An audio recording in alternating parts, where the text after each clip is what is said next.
Good morning, everyone. Thank you for joining Conversations with Dr. A. I am April. So I'm going to introduce my panel. We'll let them introduce themselves. Go ahead, guys. How you doing? How you doing, ladies? Happy Mother's Day to you all for tomorrow. My name is Adrian. Nice to meet you. Hello, everybody. My name is Hilton. Happy Mother's Day to all the mothers out there. Thank you. Hey, my name's Crystal, and glad to be here today. Okay. Hi, my name's Diamond, and happy Mother's Day. Hi, everybody. My name is Mercedes, and I'll say Happy Mother's Day too, since everybody else did. And we have Eli. I think you on mute. Eli, introduce yourself.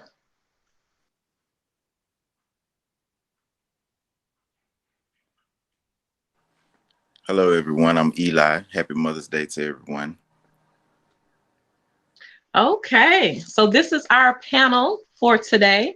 So let's get started, guys. We are going to talk about our first question is, can a man or a woman overdo it when they are getting to know a person in a relationship? What are your thoughts?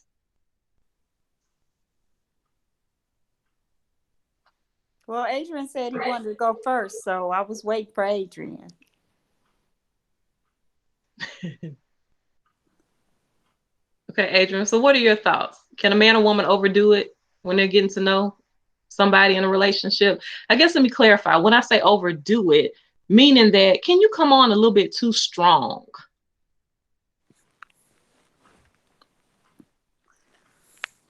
Or is it a such thing as coming on as too strong? Is that okay?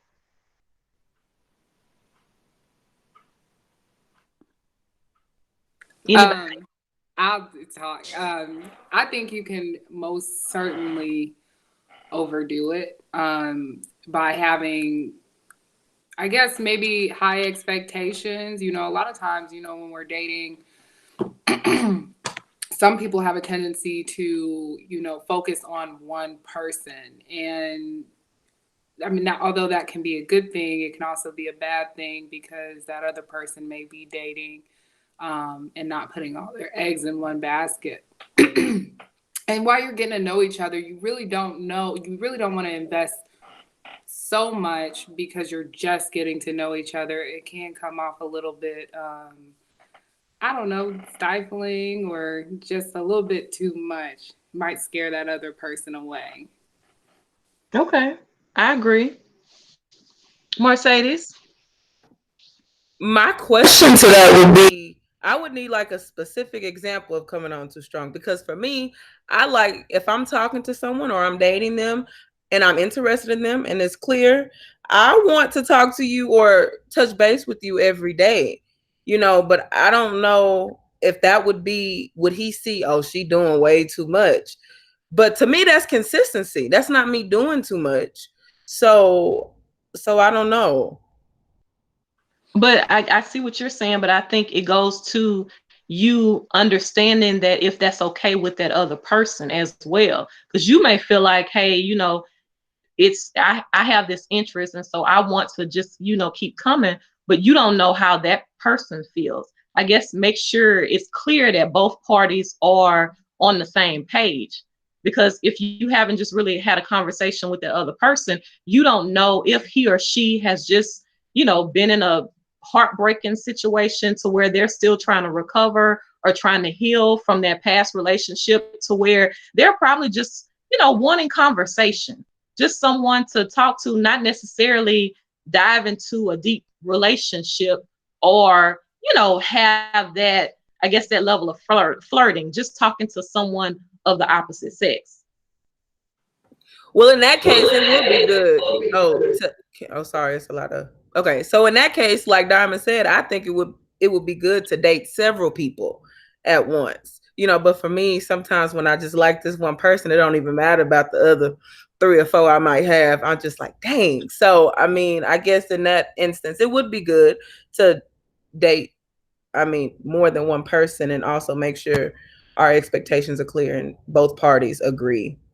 But Yeah, everybody needs to be clear that you're dating more than one, that you're dating more than one person. Not saying that, okay, you talking to this person think they're the only one you talking to, but then you have 3 or 4 other people that you're talking to.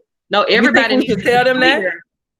But that's what I'm saying. That's what you tell them. Everybody needs to be clear. Like, hey, we're just having conversation, we're just talking. I have several other people that I'm talking to, or I mean, that's being real. That's being authentic. It's like, okay, this is my truth. This is what's going on with the situation. I'm getting to know folks. I'm not really ready for a deep committed relationship right now. I'm just exploring my options. And I guess you one of them. but that could come off as I'm not really interested in you. That could come off any old type of way. Because, if a guy tells me he's dating 3 or 4 other girls, I'm going to be like, okay, well, so I'm just one of the flowers in the bouquet. Well, okay, dude. All right. I'm probably not going to be interested in that because it just depends on where you coming at.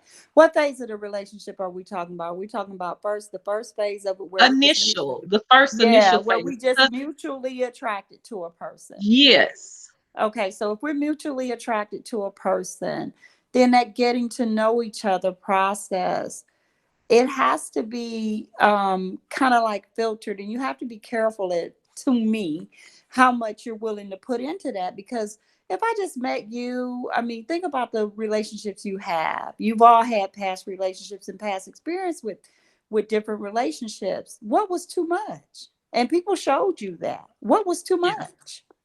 You know, if you calling me every 15 minutes, that's pretty much too much. If you calling me every 2 or 3 hours, you might be leaning on the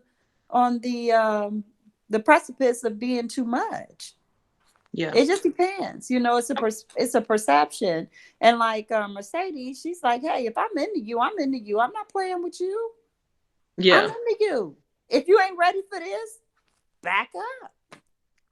I mean, that's true. And I mean, and you can say that, but what if that person tells you, I get it. I have an interest in you too, but I'm just not ready right now because I'm still healing from this heartbreak. But then you not I in. think that's being honest. That's really good for someone to be honest because a lot of people don't do that. So if I'm telling you that, it's cool, we can still communicate, but I'm not ready. So I would like you to kind of slow down, maybe on the terms of endearment or on the affection that you're trying to, portray, because that may be a little bit too much for me right now for the state of mind that I'm in. What do you think, men? What do the men think about this?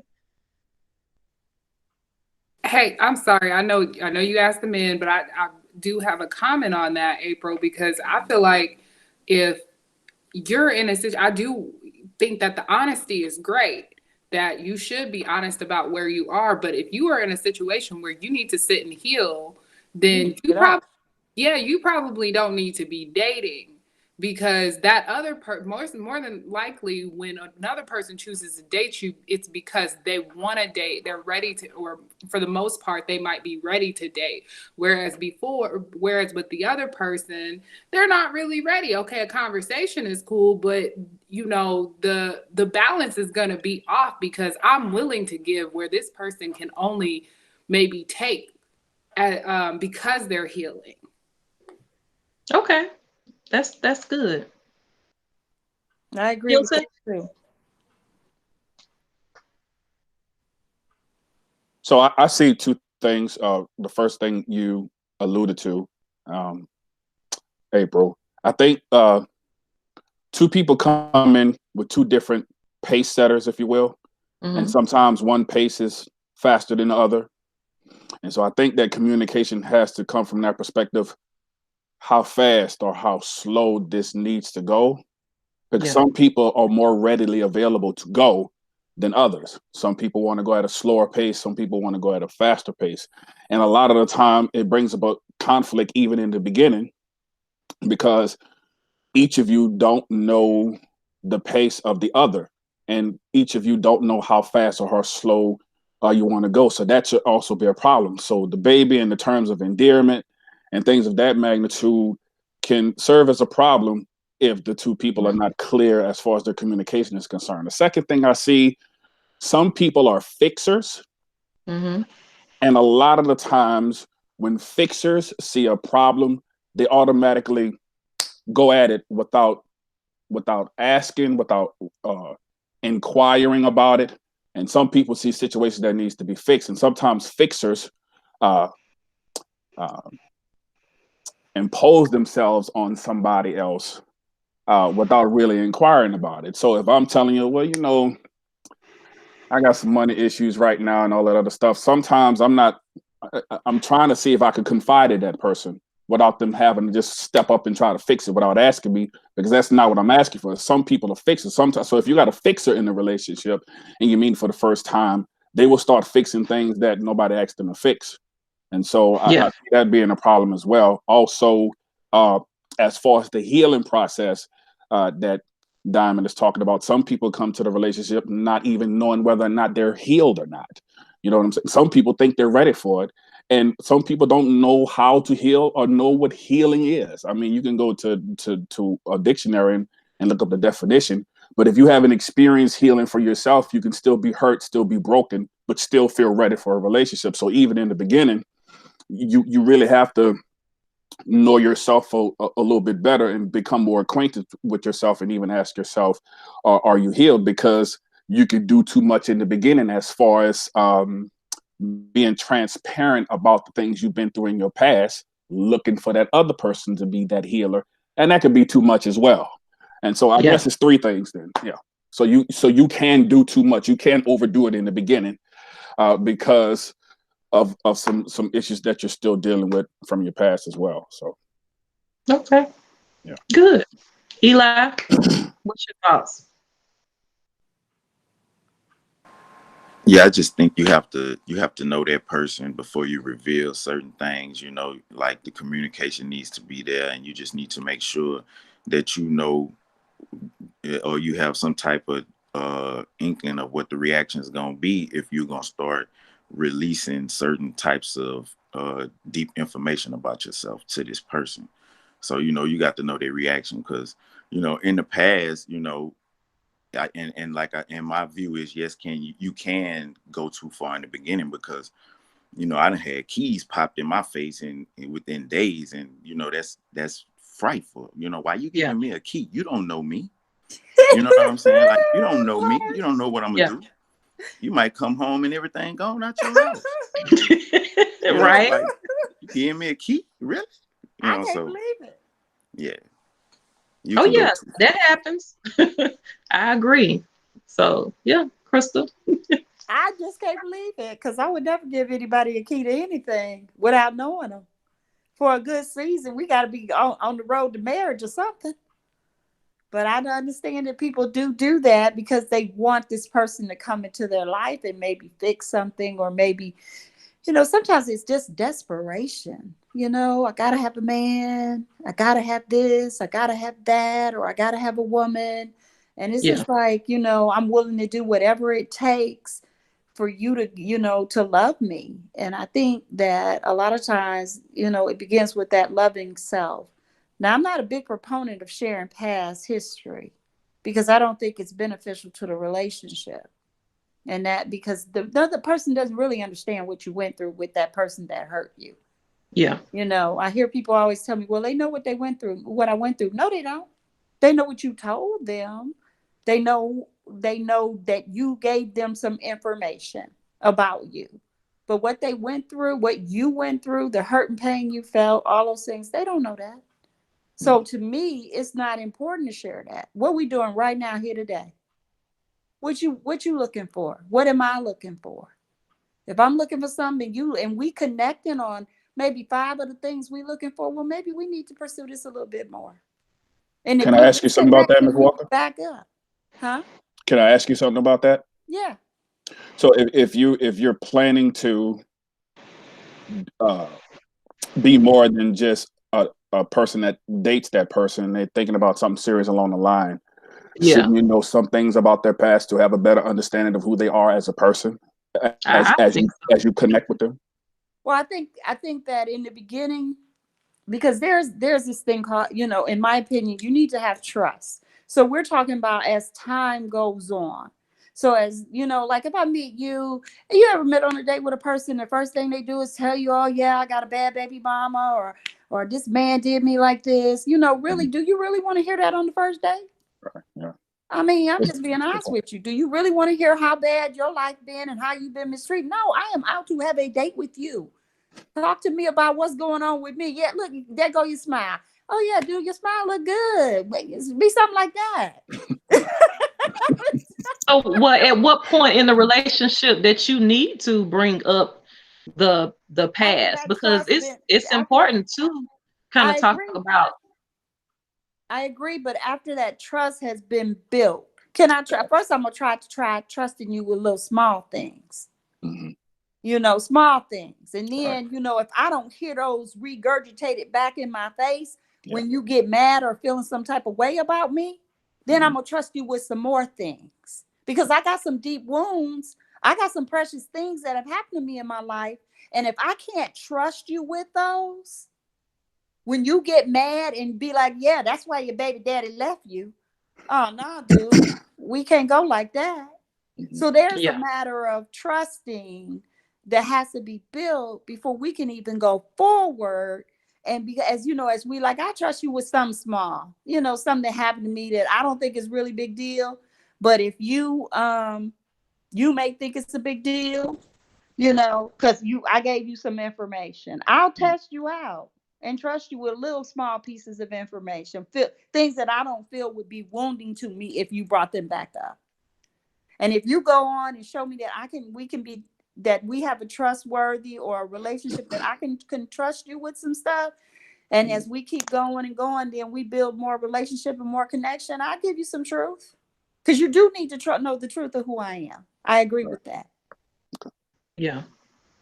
So I guess my question is, so what do you wait until you engage to tell a person, let's say, if you've had past trauma in your life, like sexual abuse, sexual assault, or whatever, I think that's important for you to tell your husband or your future husband so he can know kind of, some of the things that you've been through and maybe why you are a certain way because of your past trauma.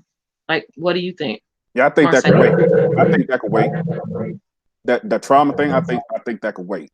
Um, um, until until a person is able to trust that person, because when you tell somebody about that trauma, that's a life experience that can stay with you for a long time, particularly how trauma affects the brain, particularly the limbic system. And to bring up that type of thing with a person that you don't have a trust for yet, I don't know if that should come out in the beginning. At some point, if they're trying to get serious, I think it should come out, but not in the beginning though. I think that But could yeah, wait. that's what I'm saying. Not in Yeah. the beginning. I'm saying if Yeah. this is somebody that you're engaged to, Yeah. that you're planning on marrying, Mhm. because that could be a game changer. Oh, It's some absolutely. people that still haven't dealt with that past trauma. So you bring that into a marriage, and now, he's trying to understand why you're not doing X, Y, and Z, and why your behavior is a certain way. And I mean, it changes the whole game because you Mhm. withheld that information. Mhm. Had you said that, it's okay. Now I know how to deal with you a little bit more gently because this is what you have experienced. All right. I think that you can bring in that trauma. If okay, so you got a couple things going on with trauma. If your past trauma is still affecting you, so if you've had any trauma in your life and it is still something that causes you to maybe go into a cycle of depression when you're triggered, or go into a cycle of anxiety when you're triggered, or maybe your Yeah. perception of this person is that they're attacking you, you know, you may need to deal with that with your significant other, definitely Mhm. before you marry them Mhm. or really go deeper into a relationship with them. But I'm in agreement with you that that can wait. The more we delve into what's going on between us and how much trust can build, how many ways do we connect? Is there safety there? Emotional safety there? Yes. Can you be present when I share stuff with you and not be condemning or um what do you call it, argumentative or anything? Could you just be present and just let me share my stuff, and then you be okay with me if that's okay? then we could probably, go a little further, deeper in the relationship. But if it's not, it'll show up real quick. If you're paying attention to the person and you're dating them and you're not in your own mirror, when I say that, I mean looking at your own self and not listening and listening and what you want in your needs, and not listening and focusing on what's going on between the two of you, then you'll see it early in the relationship. Yeah. Well, I think that's why it's important to be vulnerable at some point, but you have to know when can you be vulnerable in a relationship. Mercedes, what are your thoughts? I'm an open person, so I mean, I don't have a problem telling whomever that I went through whatever the first, second, third date, because I'm comfortable with myself. And so if they do happen to throw it in my face later on, that's fine. You're not the one for me, because you wouldn't have Yeah. done that if you were for me. So, and then I think a lot of things you should be, I want to know certain things at the beginning. So if any time in your past you had some type of domestic violence issue or whatever, and just because it's not affecting you currently, I would want to know that information, because when you don't tell me, I feel like the choice for me to really be with you, you've taken that away from me. Certain things I would want to know, to be like, okay, I need to make a decision whether this is the person that I want to be with or not. Or I used to be a serial killer or something, yeah. Okay, y'all, I Yeah. hate to be like this, but do you actually think a domestic violent person or a serial killer, or anybody gonna tell you, hey, my name is so and so, I'm a serial killer, but I want to be with you? I mean, Well, not a serial killer, but anything that I guess deem would be important, I would want to know. That's why I ask questions. So that could be coming on too strong too. But I ask a lot of questions That's when I'm good, as dating. you should. So I mean, if they'll be like, oh, because I've had some dudes, oh, you asking too many questions. All right, sir, you can have a good day. This tells me I don't need to know. So I feel like, but then they would feel the same way as y'all. Like, you know what? I don't know that person yet. I don't trust her enough to be able to give this information, which I get that. But for me, I want to know about you. I need to know, to me. And that could be coming on too strong, but that's what it is. Can I just real quick, because like on one side of it seems like on one side of the coin, it seems like some of y'all are saying like maybe you shouldn't, put it all out there because you don't know how well you can trust a person. But then on the other hand, I also want to look at like the motivation for you to, put something out there, because I feel like a lot of people will put or be completely open at the beginning of the relationship because as we were talking about earlier, they're either looking for someone to fill a void, or they're looking for someone to be responsible for their trauma or what happened to them or whatever it is that they did. So like I do want, when coming into the relationship, I do want some form of openness. And of course, if somebody was, in domestic violence situation, I would want to know that. But then, and I'm kind of skipping to that part, but I would want to know that. But on the other hand, what is their motivation for even telling me something like that? You know what I'm saying? Most people don't have motivation to do that, to be completely vulnerable, because just as much as you fear that it might be thrown back in your face, they may be fearing the same thing, where that person be like, oh, well, they were in that situation. I don't want to talk to them no more. Just like another person could do that to you, or you could throw it But back. that's fine. Oh, sorry. I'm sorry. I thought Fine. I'm sorry. No, that's fine. No, you're fine. I mean, you may feel like that's fine, but dating is a vulnerable situation for a lot of people. So when I come in, I got, I don't know if you want to say baggage, but I do have these things in the background, that have happened or something, and maybe it's not as bad as, beating up on somebody or something like that. But, if I put that out there and this man is like, oh no, you did that. Bye. That's cool, because I wouldn't want that person to be with somebody that they really feel like they can't be with because of certain things that's happened. But on the other hand, I definitely don't want to feel judged for it.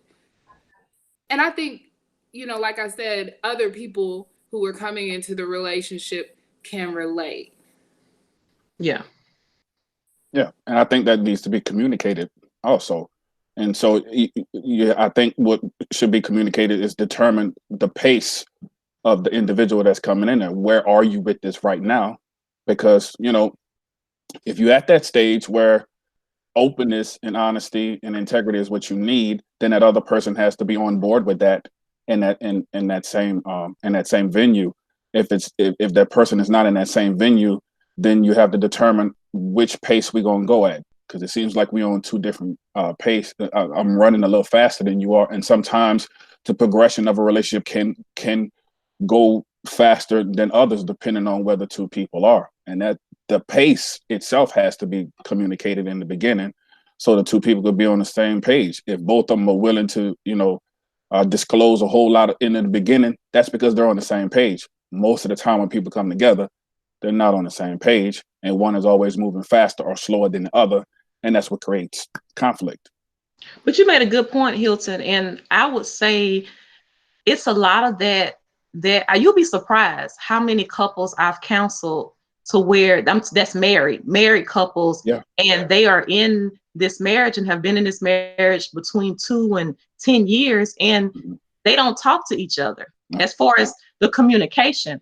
I don't understand how, if you're with someone, why is it so hard and you took that step to get married to be able to talk to that person? That person should be, now I know it's not always the case, but that person should be your best friend to where you can have a conversation. You should be able to tell each other anything that's bothering you. But a lot of them come to counseling because it's like, well, I don't know how to say this. Just say it. Work on the delivery and how you say it, but that's your partner. That's someone that you living with, that you know better than anybody else, that you've been with.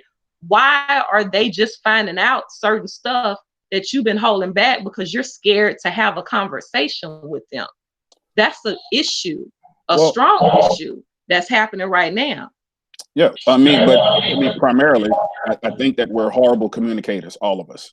I think we're born with the skill to talk, with the ability to talk, but communication is a skill, and communication is a skill that has to be developed over an extensive period of time. And we're horrible at it. I think we're horrible listeners as well. We hear very well, but our listening absolutely sucks.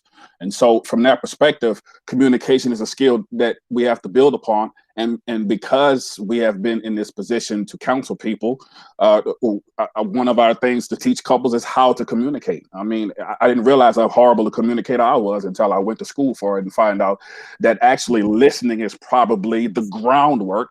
Listening and empathy is the groundwork to effective communication and understanding as well. And a lot of times we don't listen to understand, we listen to reply or respond. Yep. We're just waiting for the other person to stop talking. And listening, I mean, you can listen and pay attention without actually hearing.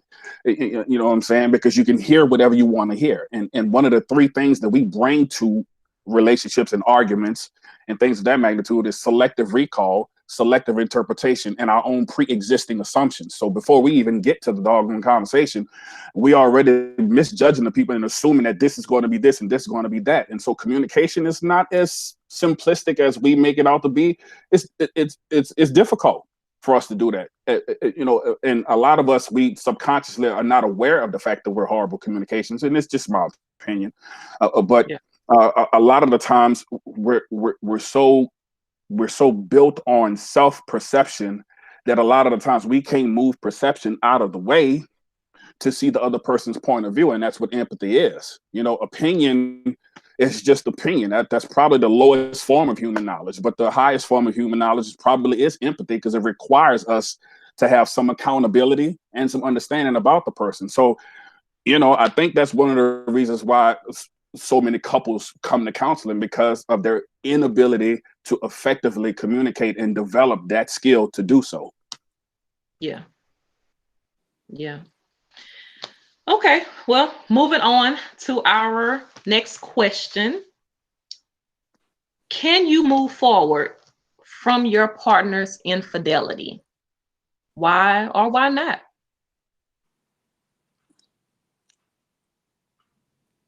Mercedes? I absolutely don't think that I could. Only because I know the things, as far as I know, I'm gonna bring it up every day, or maybe in times that I shouldn't.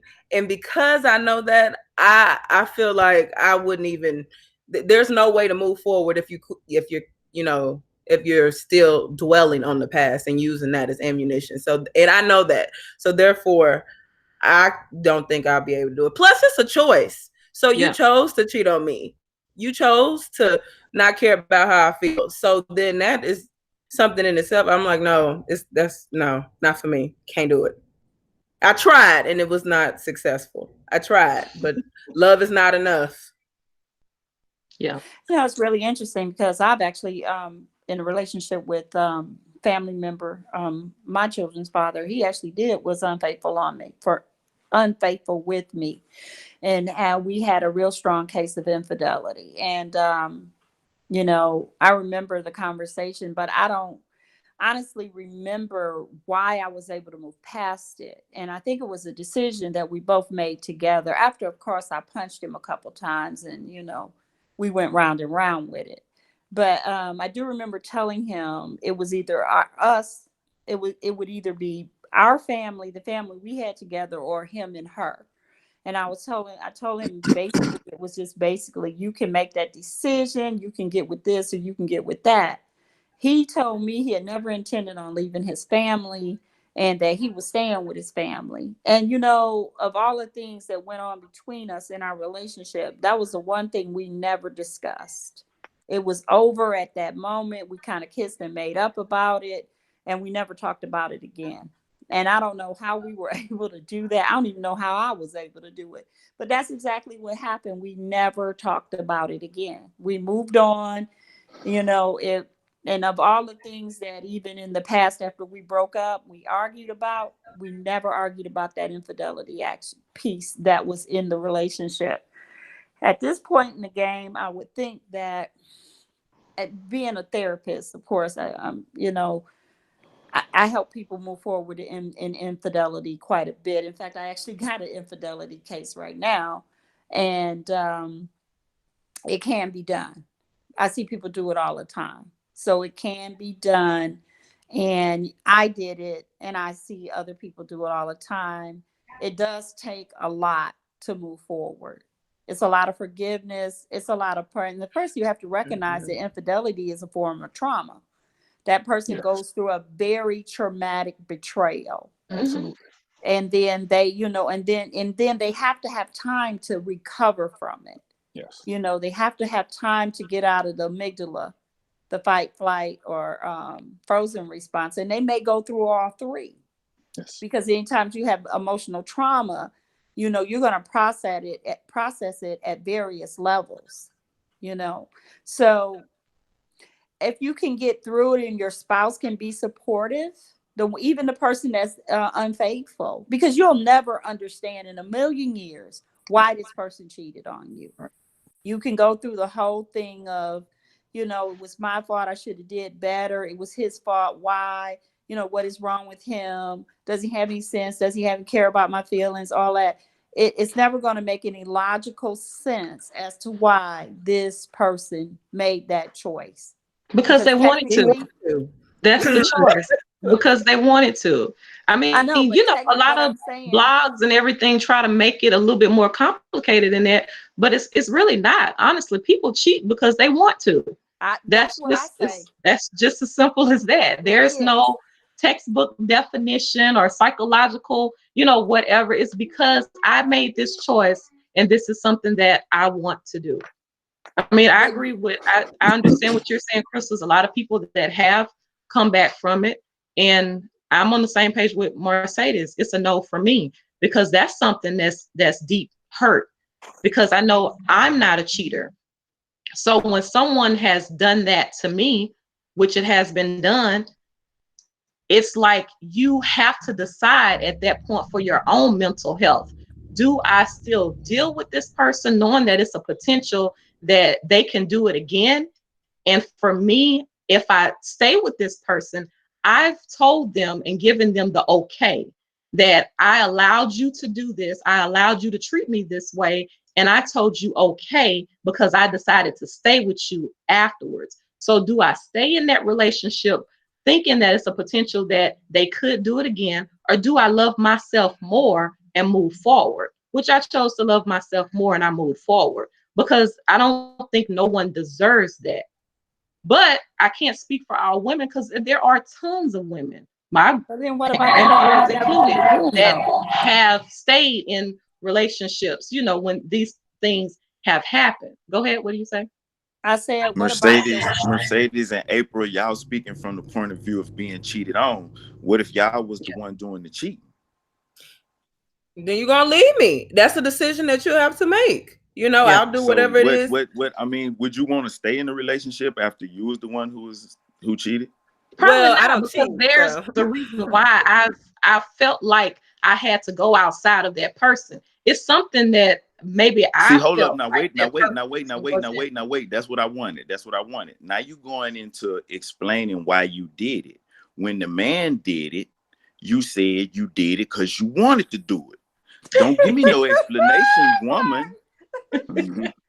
Give me the See, yeah, same y'all got reason. y'all explanations I give y'all no, the all she was flip mapped side. out. explaining why I she be But when the wanted giving, to I be do dude did getting it. it, at it's y'all, because he but wanted I give to. y'all the flip side No, every she was time. explaining why she You wanted know. to. Yeah, because it's still because No, I no, no, no, want no, no, no, to. no, no, no, no, no, Well, no, It's she no, still no, because wants no, to, ma'am, but yeah, she's ma'am, explaining it's still because why. I want to. We're not changing that. Cause It's see, still because I want he to. I'm wanted just to, explaining cause why he wanted now, why to, I wanted to. I'm explaining why I Right. because he wanted to. wanted I to. wanted to What happened because to it the was something that explanation was for why I missing. did it though? It wasn't Don't no, try to get it ain't her. no, it ain't no explanation for me. But see, it's an emotional problem for the woman she cheated because I wasn't there, or because I was at work all the time, or because of this.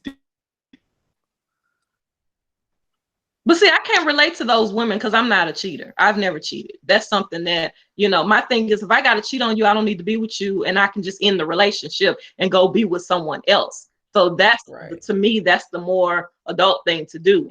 Instead Well, of we me all cheating, on let me here. just, What we go all move on this along. video, and we gonna say was politically correct. But it's gray areas, and we all do things. We all succumb to temptation at all I was gonna times. say it.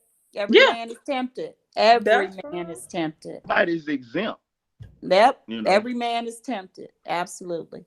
That's Everybody, fine, but they need man to or have that woman. choice to resist temptation. It's okay Yeah, if the and it's temptation is there. everybody's choice. But hmm we Or got to be balanced in how we speak on it.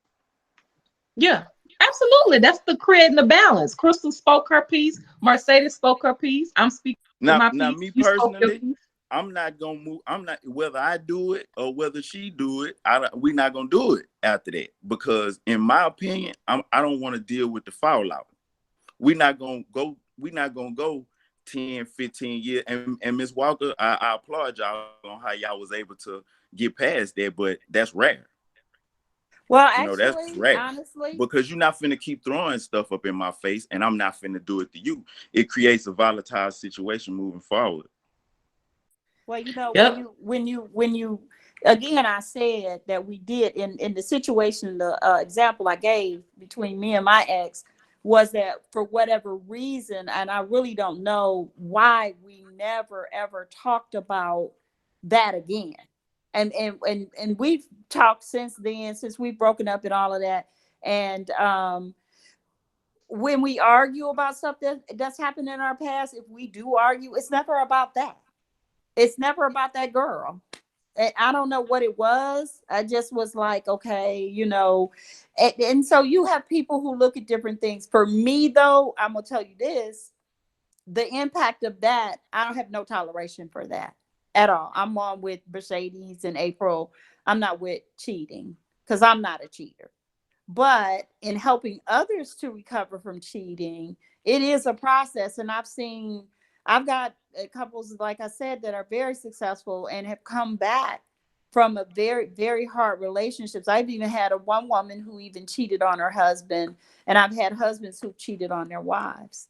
So, it's a choice, and seems like they're able to, for whatever reason, because a lot of times, and what I do see, I do say this: the people who are able to survive it, The cheating is something that is not a huge thing. It's a huge thing in the fact that it's a trauma and all of that, but you got 80% of like good stuff versus this 20% or this 10% of you stepping outside the relationship. So I think that's a factor because they have so much other stuff that's good that when that person steps out there, they see, it's like, okay, I can't throw the baby out with the bathwater. I still got this beautiful baby. I got this relationship that's good, but this bathwater right here is kind of like funky. So how do I get past it? So do you think someone's decision to move forward through infidelity is based off of love, or it's just the fear of all of these different challenges that's going to come after they split? So if they have children, they're like, oh snap, what are we going to do with the kids? Or how is this going to happen? We're married. So I think a lot of times people just don't want to rebuild. They don't want to go back and they put in You've all been this married work. 20, 30 years. Uh-huh. Yeah, that's something to look at. You've been married 5 and you ain't got no kids, the deuces. But I'm just saying. That's why it's easy for me. That's why it's easier for me because I don't have any kids. We don't have a house together. Exactly. Yeah. When you got like 20 years of, and in those years, it's not just you got 20 years of connection, you got 20 years of disconnection, you got 20 years of raising kids. I done been with you through the hospital. This is a full lifetime partner. And for whatever reason, because they wanted to me is a basic core reason too. And, because they wanted to, they decided to, but then, which is very impactful. But I can tell you this, when people make the decision to cheat, it's not in their rationale, the consequences. It's never there. Because if it was, they wouldn't do it. Or they don't care, or they think they're not gonna get caught. Well, Adrian, again, what are that your thoughts? yeah. I totally agree with Miss Crystal. But I don't think it is a rationale.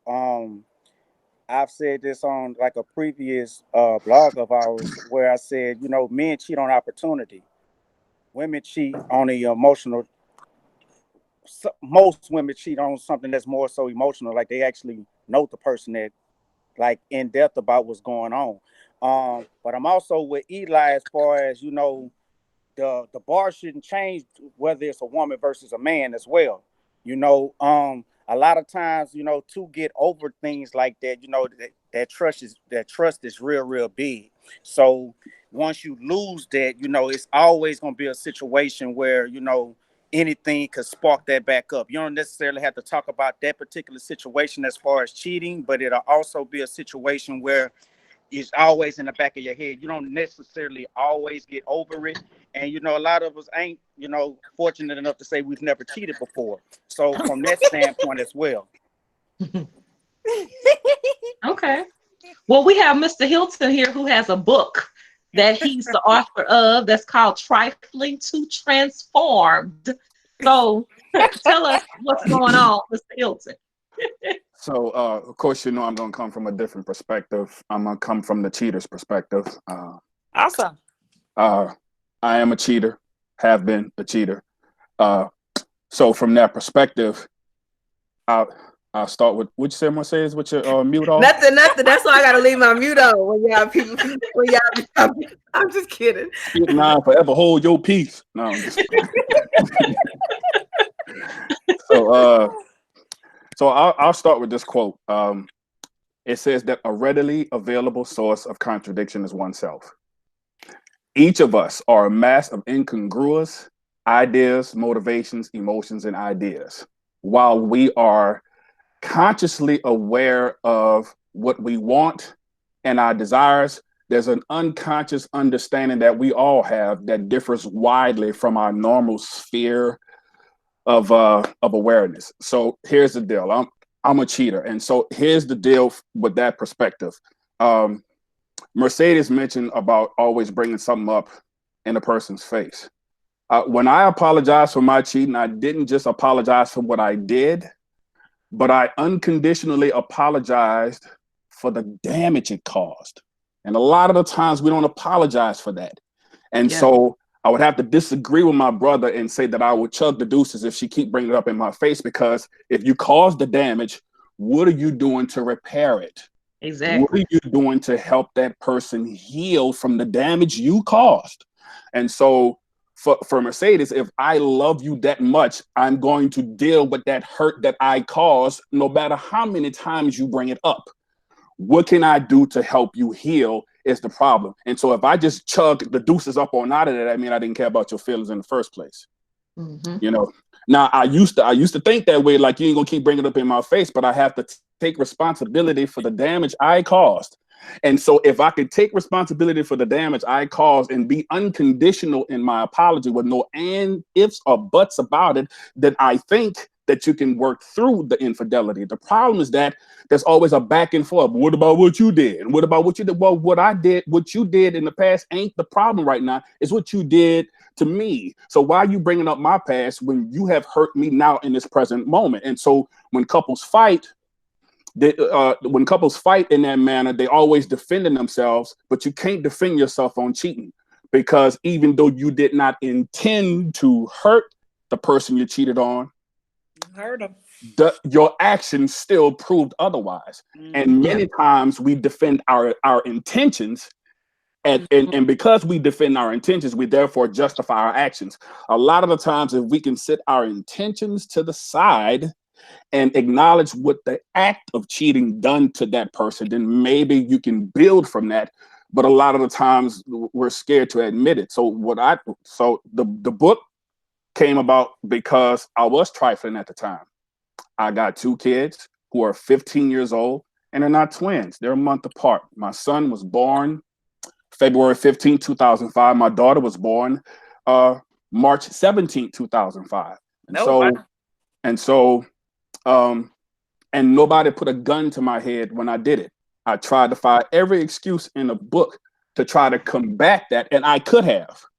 But at that time, I was either you're ready to grow the heck up, or you're going to continue to be a coward and try to shift the blame on somebody else. They didn't make me cheat. I chose to cheat. Now, there were some reasons why I did it, but my reasons are not excuses. They're just reasons. They're just motivations. That's it.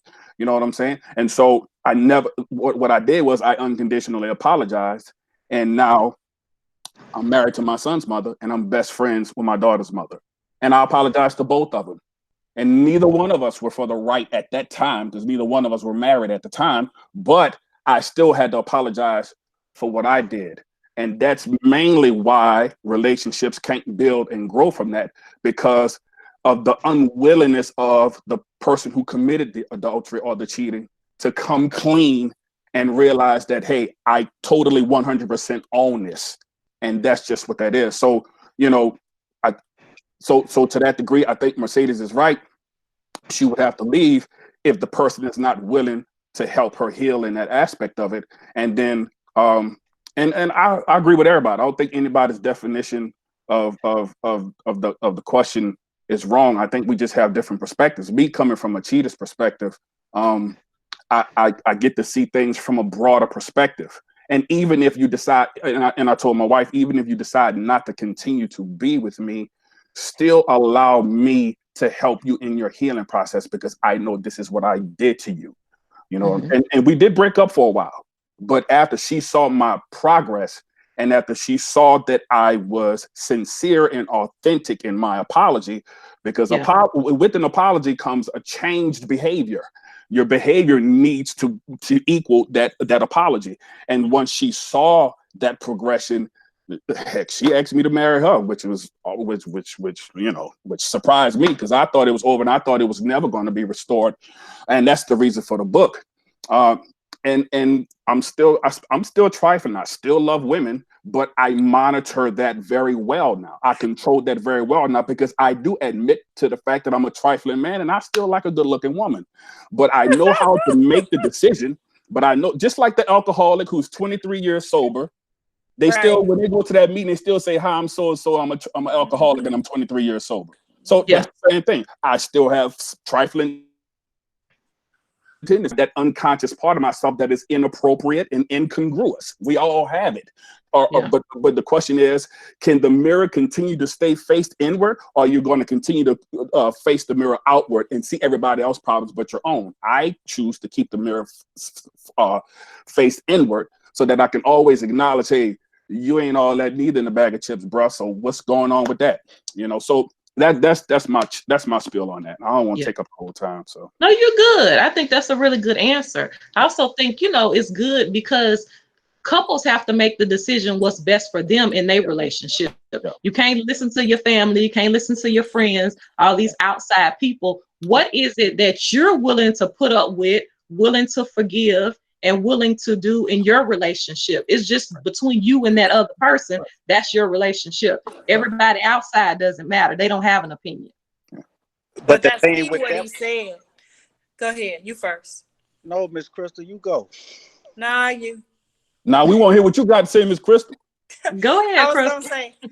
gonna say, the key is what he said in the healing process is the change in behavior, because that temptation is never going to go away. It's still like he said, hi, my name is so and so. I'm still trifling, but in recognizing that hey, dude, I'm just saying.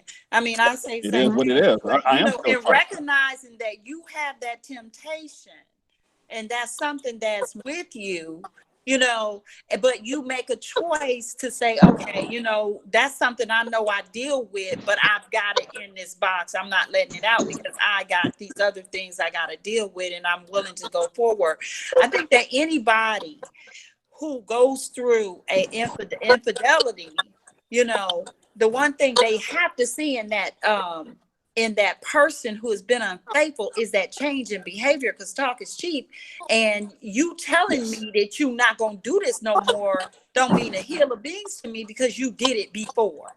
Now, on the other half of it is that after a season, the person who has been injured, you're going to have to start the healing process if we're going to stay in this relationship.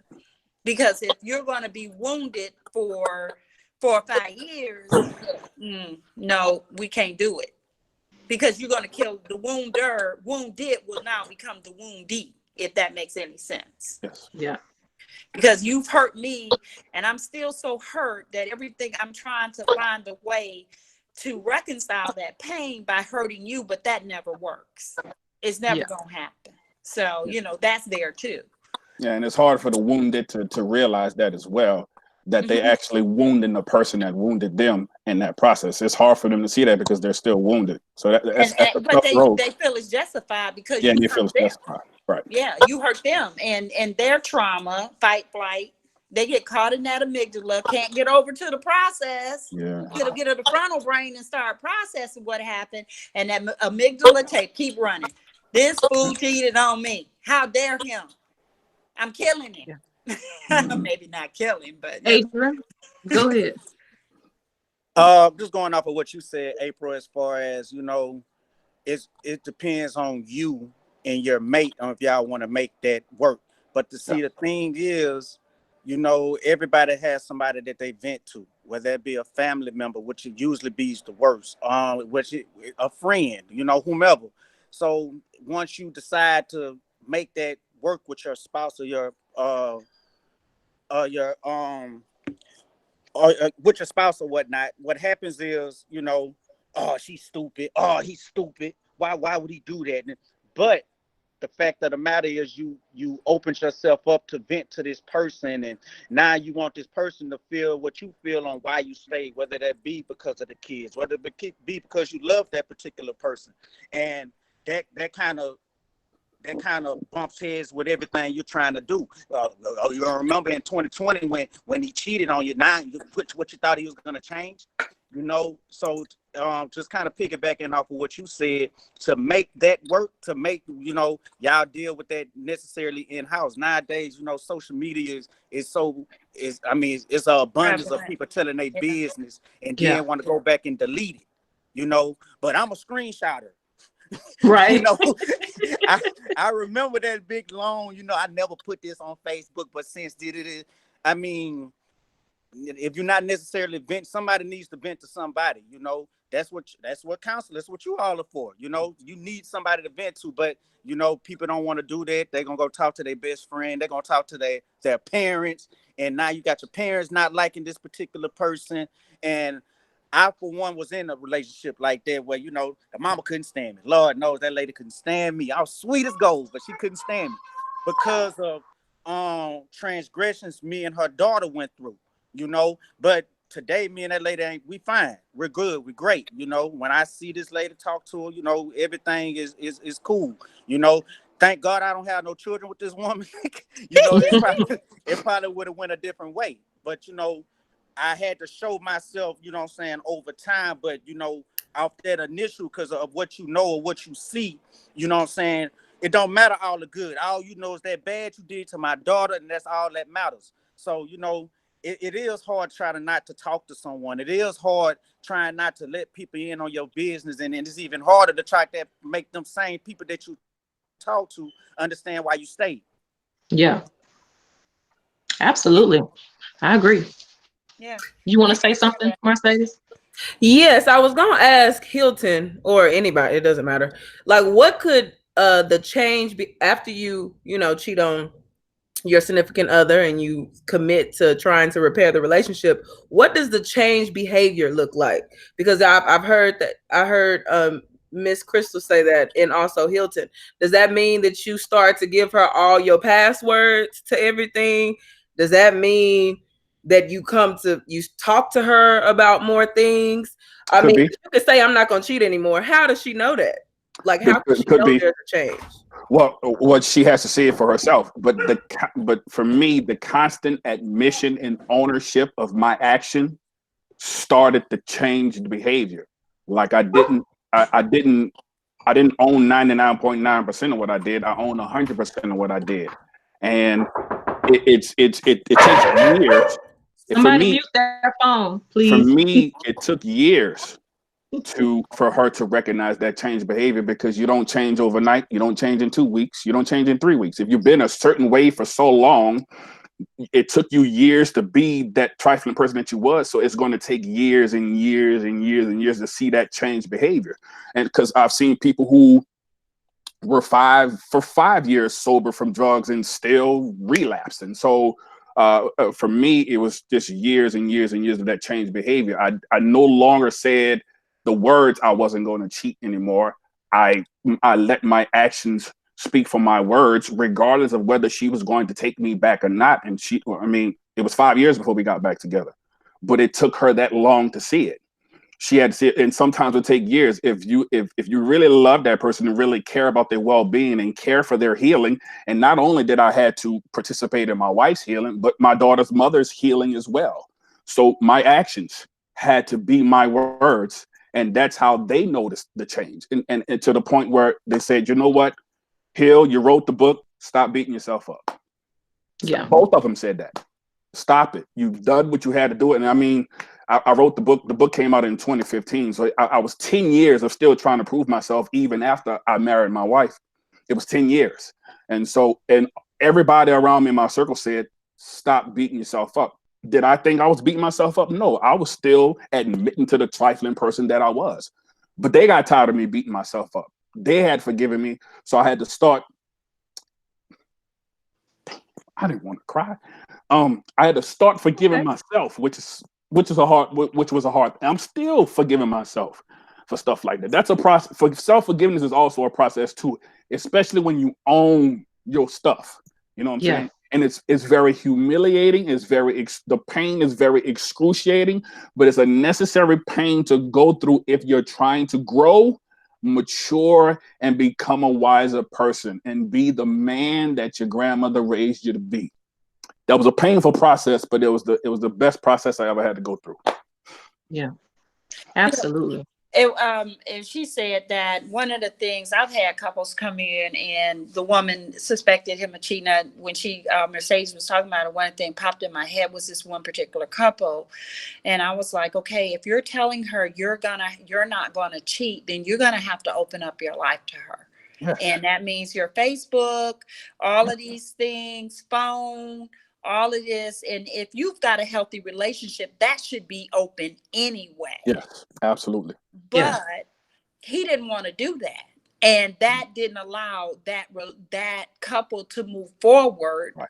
as far as that thing. Now, you talking about a book. I wrote a book called The Forgiveness Piece because a client came in and I couldn't figure out what to do. He and his wife, she cheated. She was the cheater. And that was an odd thing. And he was the husband. And, I watched this man cry in my office. Oh my God, it hurt my heart. The pain that I saw hurt my heart. And I know that the bottom line to a lot of this is forgiveness. So it ended up in a series of forgiveness pages that I wrote for him specifically. And it helped him. So, I kind of moved forward and turned it into a book. Ain't released it, but it got turned into one. But that's all part of it. One, and Mercedes' answer to her question was, how do you begin? Well, you got to begin with opening up your life and a full level of accountability. Yes. You got to be that vulnerable. You got to say, okay, I'm going to be accountable. If your wife call you 15 minutes after you leave, you answer that phone, baby, I'm okay. I'm coming back. I'll be back at this time. And you got to be back at that time because you got to rebuild that trust all over again because you are the one who have broken it. Mm-hmm. So now you've got to go through hell because of the hell you created for somebody else. Yes, indeed. Let me tell you. That's just what it is. Well, I do infidelity because in fact, I like doing it, but but that's what I'm saying. So you got to recognize that, if you're going to continue, and I guess that's what made us work back in our situation, me and my ex, is because, he stopped. He just stopped. He stopped seeing her. He stopped doing everything. He just stopped, and we just went forward from there. But that's really part of it. Yes, open up that phone, open up that Facebook page. The current couple, he didn't stop the Facebook page. He didn't open up the phone, all that, because he wants his wife. He'd been married to her 20-something years, but he didn't cheat it.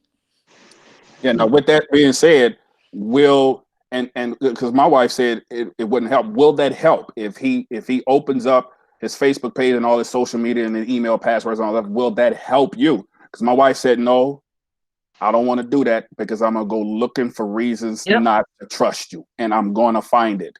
And so, but I was still willing and open to do it. But for her, she said, if she's going to forgive me and trust me, don't do it. Just show me by your actions that you're trying to do better.